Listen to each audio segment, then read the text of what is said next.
அனைவருக்கும் வணக்கம். இன்னைக்கு நாம புத்தக பயிற்சி பார்க்க போறோம். இயல் 3ல இருக்கக்கூடிய புத்தக பயிற்சி பக்கம் 81 எடுத்துக்கோங்க. இதுல பலவுள் தெரிக பாருங்க. பொருந்தாத இணை எது?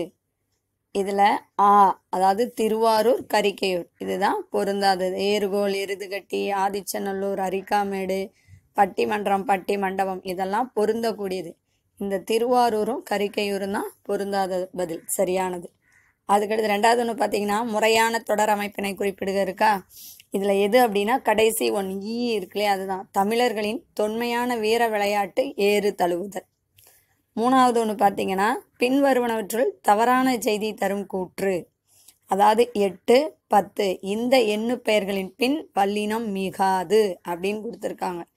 அது தவறு. ஏன்னா உங்களுக்கு இலக்கணம் நடத்தும் போதே வல்லினம் மிகும் இடம் மிகா இடம் நடத்தியிருக்கோம் இல்லையா. இந்த 8, 10 இந்த எண்ணு பெயர்களின் பின் வல்லினம் மிகும். இதுல இருந்து ஒரு 1 மார்க் வரக்கூடிய வாய்ப்பு இருக்கு. ஏன்னா வல்லினம் மிகும் இடம் மிகா இடம் ஒன்று வல்லினம் மிகும் இடம் கேட்கலாம், அல்லது மிகா இடம் ஒவ்வொரு பரீட்சையிலையும் என்ன பண்ணுவாங்க, ஒரு மதிப்பெண் வினாவில் இந்த வினா கண்டிப்பாக இருக்கும். அதுக்கடுத்து பார்த்தீங்க அப்படின்னா ஐம்பெரும் குழு என் பேராயம் இந்த சொற்றொடர்கள் உணர்த்தும் இலக்கணம் என்ன அப்படின்னு பார்த்தீங்கன்னா தொகை சொற்கள். சரியா, ஐம்பெரும் குழுக்கள் நம்ம பார்த்தோம் இல்லையா. அதாவது ஐம்பெரும் குழு அப்படின்னா அமைச்சர், சடங்கு செய்விப்போர், படைத்தலைவர், தூதர், சாரணர் அப்படின்னு பார்த்தோம். அதே போல என் பேராயம் 8 பேர் கொண்ட குழுவா கரணத்தியல்வர், கரும விதிகள், கனகச் சுற்றம், கடை காப்பாளர், நகரமாந்தர், படைத்தலைவர், யானை வீரர், இவுழி மறவர் அப்படின்னு சொல்லிட்டு மணிமேகலையில பார்த்தோம் இல்லையா. இதுதான் தொகை சொற்கள். சரியா, அதுக்கடுத்தது சொற்றொடர்களை முறைப்படுத்துக. முதல்ல ஒன்று இது பார்த்தீங்கன்னா தமிழ் அகராதி ஏறு தழுவுதல் என்பதை தழுவி பிடித்தல் என்கிறது. அப்போ முதல் ஒன்று தான் சரியானது. அ இ. சரியா, இதுதான் சரியான பதில். அடுத்த பயிற்சிக்கு போலாமா. அடுத்தது பாருங்க, பொன்மொழிகளை மொழிபெயர்க்க. மீதியெல்லாம் குருவினா சிறுவினா நெடுவினாலாம் படிச்சிருப்பீங்க இல்லையா. இந்த பொன்மொழிகள் பாருங்க. A nation cultures resides in the hearts and the soul of its people. Mahatma Gandhi சொன்னது. சரியா, ஒரு நாட்டினுடைய கலாச்சாரம் என்பது அந்நாட்டு மக்களின் இதயத்திலும் ஆத்மாவிலும் உள்ளது. ஒரு நாட்டினுடைய கலாச்சாரம் என்பது அந்நாட்டு மக்களின் இதயத்திலும் ஆத்மாவிலும் உள்ளது அப்படின்னு சொல்லிட்டு மகாத்மா காந்தி சொல்றாரு. அடுத்து ஜவஹர்லால் நேரு என்ன சொல்றாரு, the art of people is a true mirror to their minds. அதாவது மக்கள் எண்ணங்களின் உண்மையான பிரதிபலிப்பே கலையாகும். மக்கள் எண்ணங்களின் உண்மையான பிரதிபலிப்பே கலையாகும் அப்படின்னு சொல்றாங்க. அடுத்து மதர் தெரசா என்ன சொல்றாங்கன்னா, the biggest problem is the lack of love and charity. அதாவது அன்பும் அறமும் இல்லாததே இன்றைய பெரிய பிரச்சனை. இன்றைய பெரிய பிரச்சனை என்னது, அன்பும் இல்லை அறமும் இல்லாததே பெரிய பிரச்சனை. அதுக்கடுத்து ஏபிஜே அப்துல் கலாம் சொல்றாரு, you have to dream before your dreams can come true. அதாவது உன் கனவு மெய்ப்பட கனவு காண வேண்டும். நம்ம கனவு காண்றோம் இல்லையா, அது உண்மையிலே நடக்கக்கூடிய அளவுக்கு நாம கனவு காணணும் அப்படின்னு சொல்றாங்க. அடுத்தது winners do not do different things, they do things differently. அதாவது வெற்றி பெற்றோரெல்லாம் வேறு வேறு செயல்கள் செய்பவர் இவர். அவர்களின் செயல்களே எப்படி இருக்குமா, தனித்துவமானது. டிஃப்ரெண்ட்லி அப்படின்னா என்னது, தனித்துவமானது அப்படின்னு சொல்லிட்டு சொல்றாங்க. சரியா, அதுக்கடுத்து புத்தக பயிற்சி பாருங்க. இதுல பின்வரும் கருத்துக்களை உள்வாங்கி கொண்டு வரிசைப்படுத்தி முறையான பத்தியை உருவாக்குக. அப்ப முதல் ஒன்று என்னன்னு பார்த்தீங்கன்னா இருக்கு இல்லையா, டைனோசர்கள் உலாவித்திருந்த தமிழ்மண் என்று அரியலூர். அதுதான் முதல் ஒன்று. இதுல ரெண்டாவது ஒன்று என்னன்னா, இங்கு கல்லாகி போன டைனோசர் முட்டைகள் பாறை படிமமாக கிடைத்த, அது ரெண்டாவது ஒன்று. மூணாவது ஒன்று பார்த்தீங்கன்னா மேல ஃபர்ஸ்ட் கொடுத்துருக்காங்க, உலகின் மிகப்பெரிய கல்மர படிமமும் இங்கேதான் கண்டெடுக்கப்பட்டுள்ளது இது. நாலாவது ஒன்று பார்த்தீங்கன்னா தமிழ் மக்களின் தொன்மையை மீட்டெடுப்பதுடன் நாம் வாழ்கின்ற நிலப்பகுதியின் வரலாற்றையும், அதுதான். அப்போ 3, 1, 2, 4 3, 1, 2, 4 இதுதான் இது. அதுக்கடுத்தது மரபு இணை சொற்களை தொடரில் அமைத்து எழுதுக அப்படின்னு இருக்கா. நேத்து நம்ம சொற்களை வைத்து வாக்கியத்தில் வைத்து எழுதுக பார்த்தோம் இல்லையா. அதுல பாருங்க மேடும் பள்ளமும்.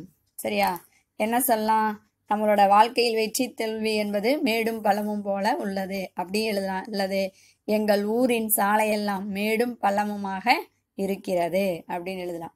ரெண்டாவது ஒன்று பார்த்தீங்கன்னா நகமும் சதையும். நானும் எனது நண்பனும் நகமும் சதையும் போல எப்பொழுதும் இணை பிரியாது இருப்போம். அதாவது நகமும் சதையும்னா எப்பவுமே ஒன்றாவே தான் இருக்கும், அதை பிரிக்கவே முடியாது. அதுக்கு அதுதான் நகமும் சதையும் அப்படிங்கிறது ஒற்றுமையை பற்றி சொல்லக்கூடியது. அதுக்கடுத்து முதலும் முடிவும். நீ செய்தது தவறு, இதுவே முதலும் முடிவுமாக இருக்கட்டும் என ஆசிரியர் என்ன திட்டினார். The first and last warning அப்படின்னு சொல்லுவாங்களே ஆங்கிலத்தில், அதுதான். நீ செய்தது தவறு, இதுவே முதலும் முடிவுமாக இருக்கட்டும் அப்படின்னு சொல்லிட்டு எனது ஆசிரியர் என்னை அல்லது என்னோட பெற்றோர் என்னை கண்டித்தனர் அப்படின்னு எழுதலாம். கேளிக்கையும் வேடிக்கையும். திருவிழா அப்படின்னாவே கேளிக்கைகள், மனதை மகிழ்விக்கக்கூடிய நிகழ்ச்சிகள்லாம் நிறையா இருக்கும் இல்லையா, அதை பற்றி எழுதலாம். எங்கள் ஊர் திருவிழாவில் எப்பொழுதும் அதிகமான கேளிக்கையும் வேடிக்கையும் இருக்கும். கேளிக்கையும் வேடிக்கையும் இருக்கும் அப்படின்னு சொல்லலாம். சரியா? அதுக்கடுத்து பாருங்க, கண்ணும் கருத்தும். என்னது? கண்ணும் கருத்தும். எதை செய்தாலும் கண்ணும் கருத்துமாக இருத்தல் நல்லது. அதாவது ரொம்ப கவனமா அந்த செயல்ல அப்படியே ஒன்றி போய் இருக்கிறது. அப்போ இது எப்படி சொல்லலாம்? எதை செய்தாலும் கண்ணும் கருத்துமாக இருத்தல் நல்லது. மேலும் கீழும். சரியா? அங்கேயே கொடுத்துருக்காங்க. ஆரிஃப் சொன்னதில் நம்பிக்கை இல்லாத குமார் மேலும் கீழும் பார்த்தான் அப்படின்னு சொல்லிட்டு இருக்கு. கீழே பாருங்க, பத்தியை படித்து வினாக்களுக்கு விடையளிக்க அப்படின்னு இருக்கா. அங்கே கொடுத்துருக்காங்க தென்னிந்தியாவின் அடையாள சின்னமாக காங்கேய மாடுகள்லாம் இருக்கு இல்லையா. அப்போது கீழே கேள்வி கேட்குறாங்க, அதுக்கு நாம் பதில் சொல்லணும். மிடுக்கு தோற்றத்திற்கும் ஏறுதழுவுதலுக்கும் பெயர் பெற்றவையவை காங்கேயம். இந்த பத்திய உரை பத்திய ஃபுல்லாக படித்து அதில் தான் இருக்கும் இந்த கேள்விக்கான பதில். தமிழக மாட்டினங்களின் தாய் இனம் கருதப்படுவது எது? காங்கேயம் காளைகள். என்னது? காங்கேயம் காளைகள். அதுக்கடுத்து பார்த்தீங்கன்னா இதில் பொருந்தாத சொல்லை கண்டறிக அப்படின்னு சொல்லிட்டு இருக்கு பாருங்க.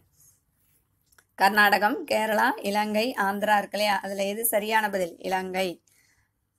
பிரித்து எழுதுக பாரு. கண்டெடுக்கப்பட்டுள்ளன இருக்கு இல்லையா, அதில் எது சரி அப்படின்னா ஃபர்ஸ்ட் ஒன்று கண்டு கூட்டல் எடுக்கப்பட்டு கூட்டல் உள்ளன, இதுதான் சரியானது. நாலாவது ஒன்று பார்த்தீங்க அப்படின்னா தென்னிந்தியாவின் அடையாள சின்னமாக காங்கேயம் மாடுகள் போற்றப்படுகின்றன. இது எவ்வகை தொடர் அப்படின்னு சொல்லிட்டு கேட்குறாங்க. அது எவ்வகை வாக்கியம்? செய்தி. ஒரு தகவலை நமக்கு சொல்கிறாங்க அப்படின்னா செய்தி வாக்கியம். வினா தொடர் அப்படின்னா கண்டிப்பாக கேள்விக்குறி இருக்கும். கட்டளைனா அந்த செயலை பின்பற்றும்படி நாம் ஆர்டர் போடுற மாதிரி இருக்கும். சரியா? உணர்ச்சி ஒன்று அழுகையாக இருக்கலாம் அல்லது மகிழ்ச்சியாக இருக்கலாம். இப்படி வர்றத உணர்ச்சி தொடர். உணர்ச்சிக்குறி அங்கே கண்டிப்பாக இருக்கும். அதுக்கடுத்து பாருங்க, மொழியோடு விளையாடுக இருக்கா. கரை கரை, குழவி குழவி, வாழை வாழை, பறவை பறவை, மறை மறை. எல்லாமே இந்த ரகரம் வித்தியாசமாக இருக்கும். இதை மயங்கொலி பிழைகள் கூட அப்படி சொல்லலாம். என்னன்னு சொல்லலாம்? மயங்கொலி பிழைகள் அப்படின்னு சொல்லலாம். முதல் ஒன்று பாருங்க, அலை அப்படின்னா என்னது? கடல் அலை. என்னது? கடல் அலை. இன்று கடல் அலையின் வேகம் மிக அதிகமாக உள்ளது. இதை வாக்கியத்தில் வச்சு எழுதுறது. அதுக்கடுத்து அழை அப்படின்னா கூப்பிடுறது. என் நண்பர்களை என் பிறந்த நாளினுடைய விழாவிற்காக வரவழைத்துள்ளேன் அப்படியும் நாம் எழுதலாம். அதுக்கடுத்து பாருங்க, கரை கரை கொடுத்துருக்காங்களா. கரை ஃபர்ஸ்ட் ஒன்று இருக்கு இல்லையா, இது இடையின ரகரம் அப்படின்னு சொல்லுவாங்க. எரள வளல சொல்லுவோம் இல்லையா, இது இடையின ரகரம். அதுக்கடுத்து வரக்கூடிய கரை அது வல்லின ரகரம் அப்படின்னு சொல்லுவோம். நம்ம சின்னரா பெரியரா அப்படின்லாம் சொல்ல கூடாது. எப்படி சொல்லணும்? இடையின ரகரம் வல்லின ரகரம் அப்படின்னு சொல்லிட்டு நாம சொல்லணும். கரை அப்படின்னா ஆற்றின் ஓரம். அதாவது முதலை ஒன்று ஆற்றின் கரையோரம் ஒதுங்கியது. அதுக்கடுத்து பாருங்க, கரை அப்படின்னா அழுக்குன்னு அர்த்தம். ஐயோ என்னோட ட்ரெஸ்ல கரை பட்டுருச்சு அப்படின்னு நம்ம சொல்றோம் இல்லையா, அவனுடைய ஆடையெல்லாம் கரையாக இருந்தது. அவனுடைய ஆடையெல்லாம் கரையாக இருந்தது அப்படின்னு எழுதலாம். அடுத்தது பாருங்க, குளவி குழவி. குளவி குழவி. ஃபர்ஸ்ட் ஒன்று என்ன? ஐயோ குளவி கடிச்சிருச்சு என்ன அப்படின்னு நம்ம சொல்லுவோம் இல்லையா, அது வண்டு. சரியா? ரெண்டாவது ஒன்று குழவி, சிறப்பு லகரம், நாக்கம் அடக்கி நல்லா சொல்லணும். இது என்னது? குழந்தை. ஃபர்ஸ்ட் குளவி அப்படின்னா குளவி கொட்டியதால் குழந்தை அழுதது. குளவி கொட்டியதால் என்ன அழுதது? குழந்தை அழுதது. இந்த லகரத்தை பொது லகரம் அப்படின்னு சொல்லுவோம். ரெண்டாவது வரக்கூடிய குழந்தை இருக்கு இல்லையா, இதை வந்து சிறப்பு லகரம் சொல்லுவோம். இதுக்கு எப்படி வாக்கியத்தில் வச்சு எழுதலாம்? எல்லா குழந்தையும் நல்ல குழந்தைதான் மண்ணில் பிறக்கையிலே. எல்லா குழந்தையும் நல்ல குழந்தைதான் மண்ணில் பிறக்கையிலே, இப்படி போடலாம். அதுக்கடுத்து பாருங்க, வாழை பொது லகரம். அதுக்கடுத்து வாழை சிறப்பு லகரம். வாழை அப்படின்னா என்ன அப்படின்னு பார்த்தீங்கன்னா, மீனில் ஒரு வகையானது. இன்னொன்று உங்களுக்கு தெரியும், வாழை மரம் சொல்கிறோம் இல்லையா, அது. அப்போ வாழை மீன் சாப்பிடுவதற்கு மிகச் சுவையாக இருக்கும். இன்னொன்று மரம் இல்லையா, எல்லா நிகழ்விற்கும் வாழை மரம் பயன்படுகிறது. அதுக்கடுத்து பாருங்க, பறவை, இது இடைநரகரம். அதுக்கடுத்து பறவை, இது வந்து என்னது, வல்லினரகரம். இந்த பறவையை கடலை சொல்கிறோம் இல்லையா, கடலை பறவைன்னு சொல்லுவோம். சரியா, கடலில் மீனவர்கள் மீன் பிடிக்க சென்றனர். அதுக்கடுத்து பாருங்க, பறவை அப்படின்னா என்னது, பறக்கக்கூடியது. கிளி ஒரு பறவை வகையை சார்ந்தது அப்படின்னு சொல்லலாம். அதுக்கடுத்தது மறை. இந்த இடைநரகரம் பார்த்தீங்கன்னா, மறை அப்படின்னா மான், இது அப்படின்னா ஒளிந்து கொள், மறைந்து கொள் அப்படின்னு சொல்லுவோம் இல்லையா, அது பொருள் வரும். மறை எனப்படும் மான்கள் துள்ளி திரிந்தன. அதுக்கடுத்தது புத்தகத்தை மறைத்துவை. மறை அப்படின்னா என்னது, புத்தகத்தை மறைத்துவை. இதெல்லாம் உங்களுக்கு பார்த்தீங்கன்னா 11, 12ஆம் வகுப்புலையும் வரும். இதை வந்து மயங்கொழி பிழைகள் அப்படின்னு நாம சொல்லுவோம். சரியா, அதுக்கடுத்து பாருங்க, அகராதியில் காண்க கொடுத்துருக்காங்களா. இயவை அப்படின்னா என்னது, வாத்தியம் அப்படின்னு சொல்லலாம், அல்லது வழின்னு சொல்லலாம். சந்த பேழை, பேழை அப்படின்னா என்னது, பெட்டி.